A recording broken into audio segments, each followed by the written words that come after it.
اللہ کے محبوب علیہ السلام نے ارشاد فرمایا کسی شخص کے لیے 3 چیزیں اس کی خوش بختی کی علامت. ایک فرمایا کہ الدار الواسع، کشادہ گھر اگر کسی کو مل گیا. دوسرا المرکب الحنی، تیز رفتار سواری، اس زمانے میں گھوڑے ہوتے تھے، آج اچھے ماڈل کی گاڑی آپ کہہ لیں. اور تیسرا فرمایا المرأۃ الصالحہ، نیک عورت. نیک عورت اللہ کا انعام ہے. اس کی تشریح بھی فرمائی کہ نیک عورت کون ہے. فرمایا جب تم اسے حکم دو تو وہ بجا لائے، اور جب تم اسے دیکھو تو تم خوش ہو جاؤ. تو یہ نیک عورت کی علامت بیان فرمائی گئی. تو نیک عورت آنے والی نسلوں کی ضامنہ بنتی ہے. اس لیے اچھی بیوی تلاش کرنا، اور کل وہ بیوی ماں بننے والی ہے اور آپ کی نسلیں اس کی گود میں پلیں گی، اور وہ ضامنہ ہے آپ کی نسلوں کی. اگرچہ یہ درست ہے کہ مرد کے اثرات اولاد کے اوپر مرتب ہوتے ہیں. الولد سر لابیہ، یہ فرمایا گیا کہ جو بیٹا ہوتا ہے یا بیٹی ہوتی ہے وہ باپ کا راز ہوتی ہے. باپ کے اثرات اولاد کے اندر ظہور پذیر ہوتے ہیں، اس میں کوئی شک نہیں، لیکن تربیت کا جوہر خاتون کے ہاتھ میں، ماں کے ہاتھ میں. تو مائیں ہی اولاد کو صالحہ اور پاکیزہ بناتی ہیں. اللہ اکبر. اگر ماں مائی راستی ہو تو بیٹا فرید الدین گنج شکر ہوتا ہے، اور ماں ام الخیر ہو تو بیٹا شیخ عبد القادر جیلانی ہوتا ہے، اور اگر ماں فاطمہ ہو تو بیٹا حسین ابن علی ہوتا ہے. اس لیے جو نکاح کا معیار اسلام نے دیا ہے، اللہ کے محبوب علیہ السلام نے ارشاد فرمایا عورت سے نکاح 4 وجہ سے کیا جاتا ہے.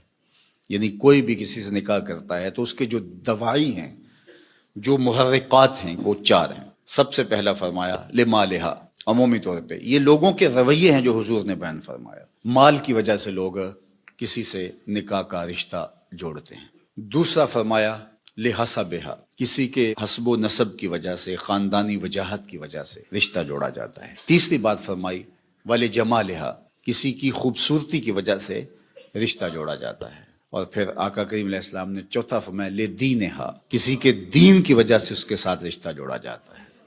پھر آقا کریم نے فرمایا کہ تم اپنے غلاموں کو تلقین فرمائی کہ تم نکاح کرتے ہوئے دین دیکھا کرو.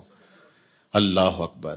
دین کی بنیاد پر، ہاں اگر باقی چیزیں بھی دین کے ضمن میں آئیں، دیندار خاتون صاحب جمال بھی ہو، صاحب کمال بھی ہو، صاحب مال بھی ہو، حسب و نسب کے اعتبار سے بھی وہ اعلیٰ مرتبے پہ فائز المرام ہو، تو یہ اچھی بات ہے، مل جائے. لیکن پہلی چیز جو ہے اس کا دین ہے. چونکہ اگر خاتون دیندار ہوگی تو نسلوں میں دین پھیلے گا. اس لیے نسلوں میں دین کی ترویج یہ مقصود ہے مسلمان کا. ایک بہت بڑا شاعر ہوا ہے ابو الاسود الدؤلی، اس نے ایک دن اپنی اولاد سے مخاطبت کرتے ہوئے کہا کہ میں تمہارے اوپر تمہارے پیدا ہونے سے پہلے بھی احسانات کیے ہیں، اور تمہارے پیدا ہونے کے بعد بھی بڑے احسانات کیے ہیں. تو بچوں نے کہا کہ پیدا ہونے کے بعد کے احسانات تو سمجھ میں آتے ہیں، آپ نے ہمارے لیے ہمارے پیدا ہونے سے پہلے کیا احسان کیا ہے؟ تو ابو الاسود الدؤلی کہنے لگا کہ میں ایک شاعر تھا، اور شاعر کی طبع میں حسن پسندی ہوتی ہے.